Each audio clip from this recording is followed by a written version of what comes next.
This episode of Matt's Mysteries contains material that some may find disturbing. Listener discretion is advised. Thank you.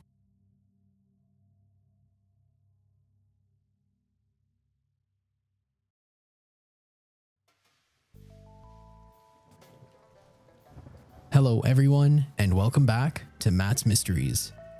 I'm Matt, also known as the guy currently running out of funny insults for these intros.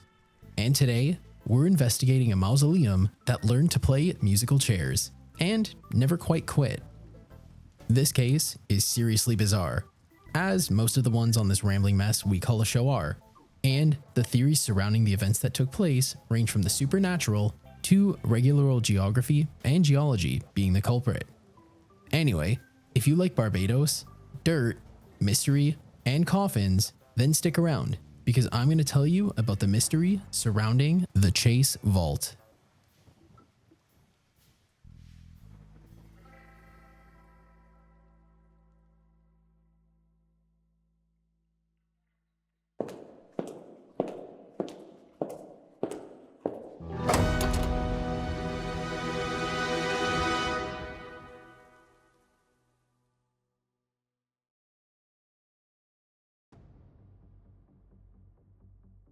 In the heart of the Caribbean, on the sun-kissed island of Barbados, situated within the churchyard of Christ Church Parish, lies an unremarkable, nondescript, mausoleum-esque tomb.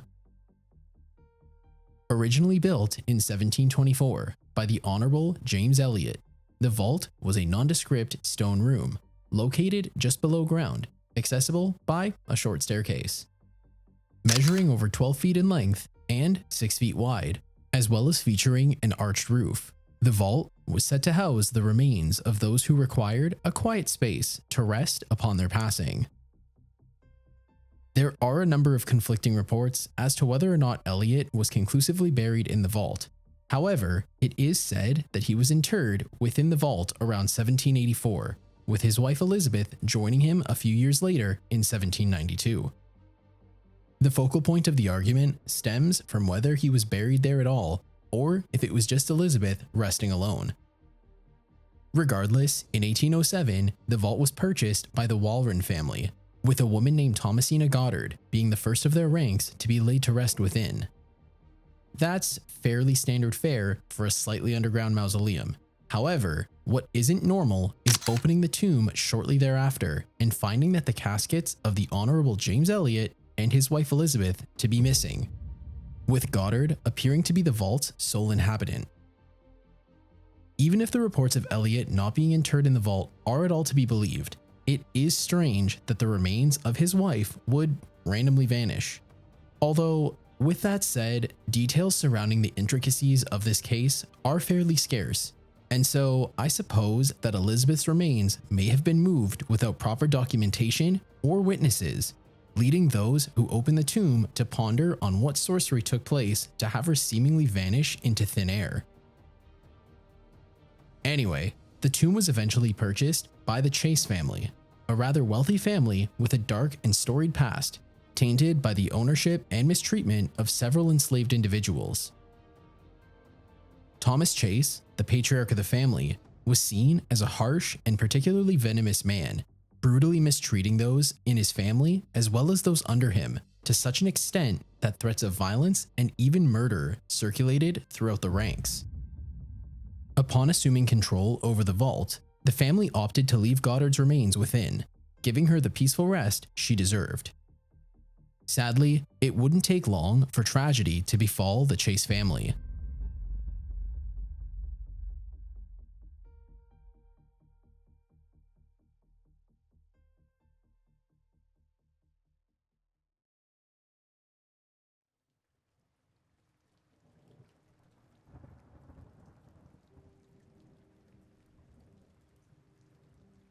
In 1808, the Chase family's first member to join Goddard in the vault, Mary Ann Maria Chase, was interred alongside Goddard, who lay in a nondescript wood coffin.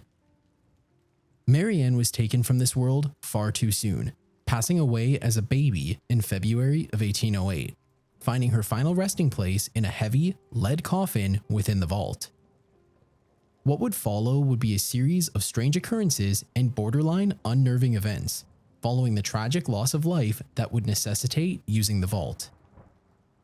In 1812, young Dorcas Chase, the teenage sister to Mary Ann, was laid to rest, tragically passing away, once again, far too young.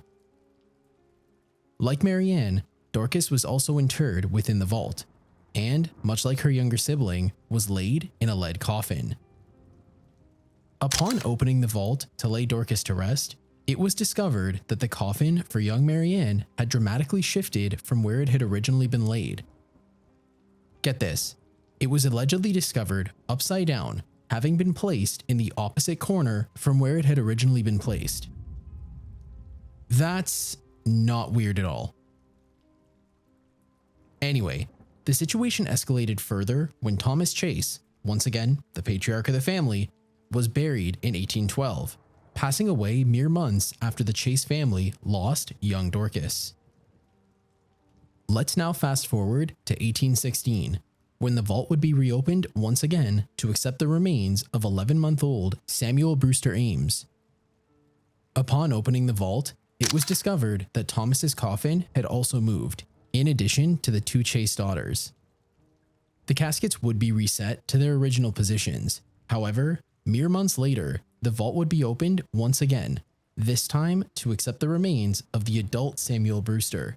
And, just like before, the caskets were scattered and the vault was in complete disarray. This whole song and dance would occur one more time, with the vault being opened to inter Thomasina Clark, who was being laid to rest in a wood coffin this time around. Much like with the previous instances, the vault was opened to the sight of the caskets being spread around with seemingly no rhyme or reason. The once solemn vault had transformed into a notorious attraction, with whispers spreading throughout the community about the dancing coffins. It quickly became apparent that the Chase Vault was destined for a life far more exciting than any of its occupants could have anticipated.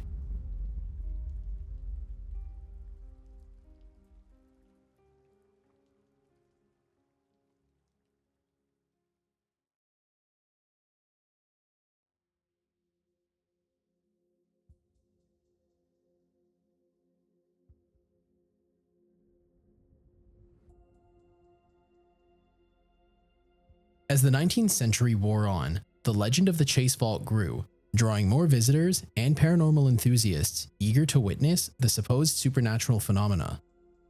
The situation had garnered a certain level of notoriety and had even drawn the attention of Sir Stapleton Cotton, which is a very funny name, but he was also the Baron Combermere and governor of Barbados at the time.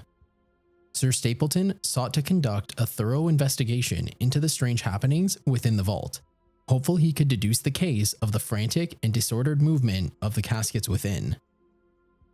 Part of his plan involved sand being scattered across the vault's floor as a means of catching would-be grave robbers or mischievous pranksters as they scuttled across the vault to move the coffins once again. In addition to this, the vault was thoroughly examined, looking for any sort of secret passage to the outside, a means of gaining entry to the tomb without requiring the physical strength to move the marble slab covering the entrance. I mean, it would take a special type of swole individual to move a heavy marble slab away from the entrance, waltz down some stairs, square dance with every heavy, often lead-based coffins within the tomb, and then simply leave, moving the slab back into place as if it had never been moved at all. I think I speak for most when I say that seems like a lot of work, but I'm also not some sort of muscular, large individual who could double for the mountain in Game of Thrones. So what do I know? Anyway, they didn't find any sort of hidden paths or entrances into the vault, and so it was closed once more. This time, however, that same marble slab covering the entrance was cemented shut, and a number of government officials placed their seals over said cement. The idea was to see if any would be broken upon returning to the vault, indicating foul play of some sort. The investigators returned in 1820, opening the vault one final time. Before proceeding with the investigation of the vault's interior, It was noted that nothing on the exterior seemed to have been disturbed, with the seals placed on the cement remaining intact. That's great and all, but upon opening and entering the tomb, it was discovered that the coffins had once again been forcibly moved around in a truly chaotic fashion. The sand underneath remained completely undisturbed, yet the manner in which the coffins had been moved implied that they had been thrown about with so much force that Mary Ann's tiny lead coffin was allegedly chipped. It was at this point that the novelty of an allegedly haunted tomb had boiled over for the Chase family, with the surviving members opting to move those buried within the tomb to a plot free from the potential of a disturbed rest for those who had passed.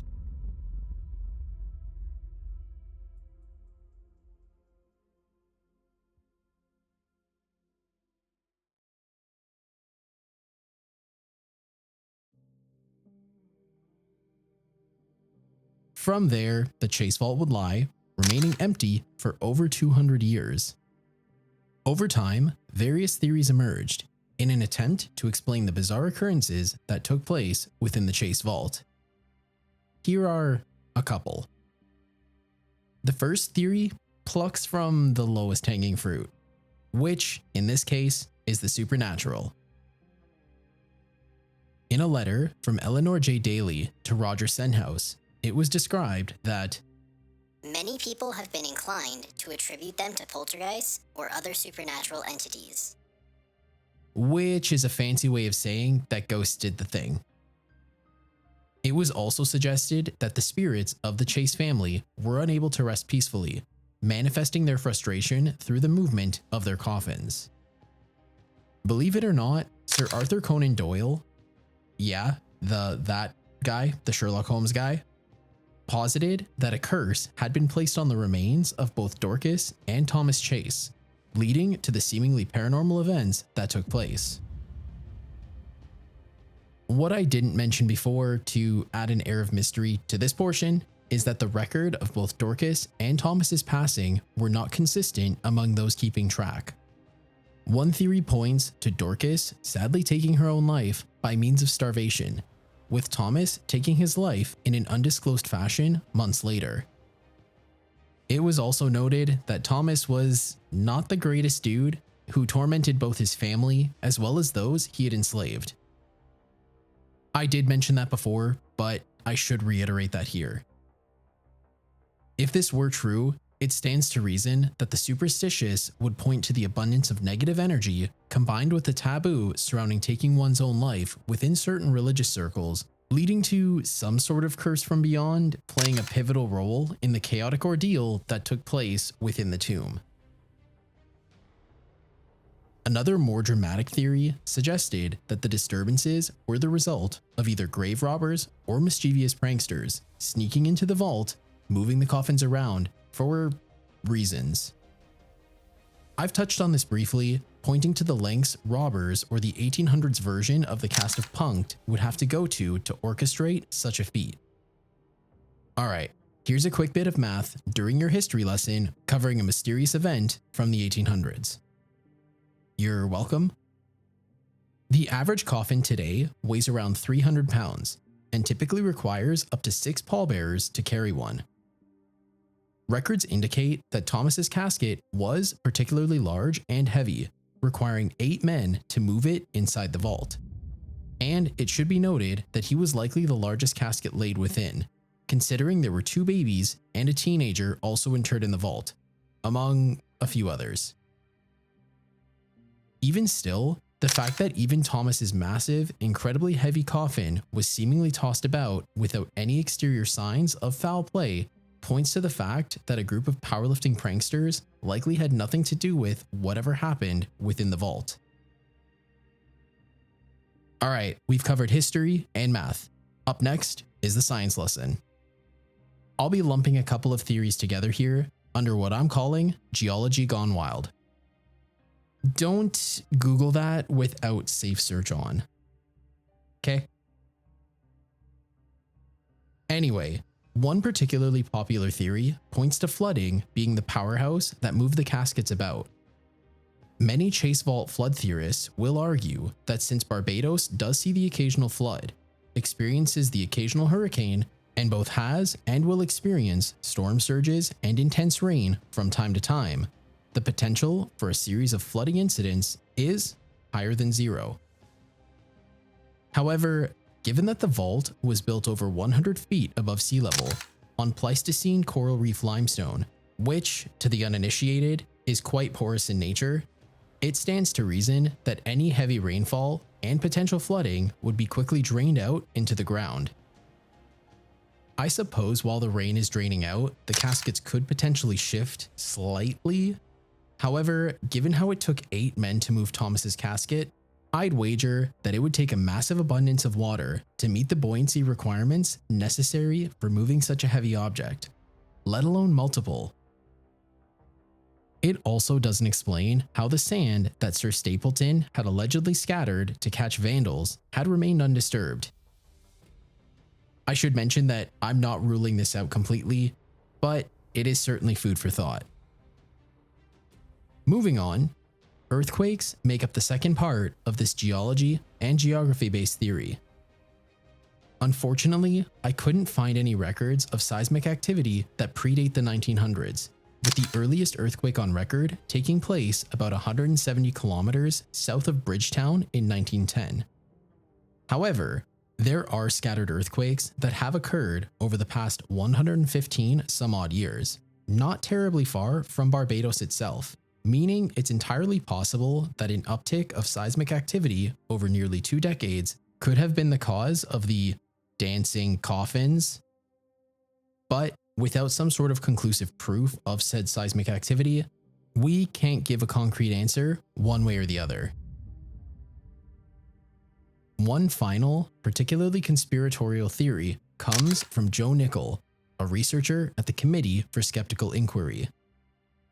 Nicol does not question the existence of the coffins and the individuals interred within them, nor their deaths or the dates they occurred, as historical records corroborate their presence. However, he did mention in the 1982 edition of Fate magazine that the story of the Chase Vault is chock full of symbols and phrases recognizable to Freemasons, functioning of an allegory of sorts. Nicol reinforces this idea by pointing out that 2 of the individuals mentioned in the tale were members of the ancient Free and Accepted Masons. Additionally, there is a similar legend regarding moving coffins in a vault located on an island off the coast of Estonia. This might imply that the Freemasons may have drawn inspiration from this story, altering only the time and place while keeping the other narrative elements completely intact. So the story may just be an urban legend, conceived by the Freemasons as a message, adjusted to fit the location the Chase Vault resides in. Okay, my tinfoil hat is currently out for repairs, and nobody was willing to share theirs. However, I suppose there may be a sliver of possibility that there may be some truth to this. I mean, urban legends and the like are spread from culture to culture all the time, being adapted to fit the new location's demographic and cultural history as well as their beliefs. So it may be far-fetched, but it also applies here.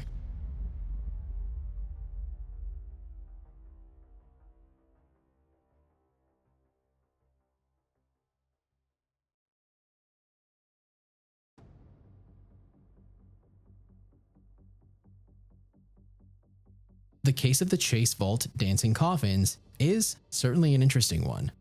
While there is likely a rational, logical explanation as to how massive, heavy coffins were seemingly tossed about the stone tomb on multiple occasions, the fact that there is no concrete evidence to conclusively identify the cause of the shenanigans leaves the door open to all sorts of interpretation. Could it be nothing more than too much rain? Or was a shaky, angry earth to blame? Was it simply a story, an allegory for the Freemasons, adapted to serve as an urban legend on Barbados? Or was it a ghost and/or curse behind it all? I know I didn't include the muscle people playing handball with lead caskets in that list, but I guess that's an option too. If you ask me, I'm on the fence. I get it, I don't know enough about soil, limestone, earthquakes, buoyancy, flooding, or the intricacies of the average lead-based coffin. So I can't confidently conclude that a series of floods or earthquakes are the exclusive culprit. But I do think it's probably the most plausible theory. With that said, I also don't believe that a particularly jacked paranormal entity decided to try and juggle a group of heavy coffins. So, ruling out the paranormal, that leaves the urban legend Freemason theory. I'm not gonna lie to you, I do like this one.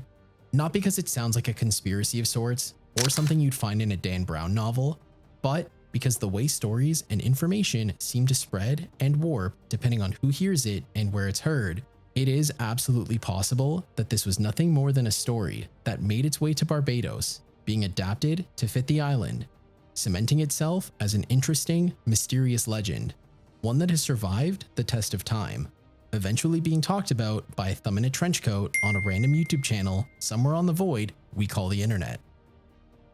With absolutely all of that rambling out of the way, what do you think happened?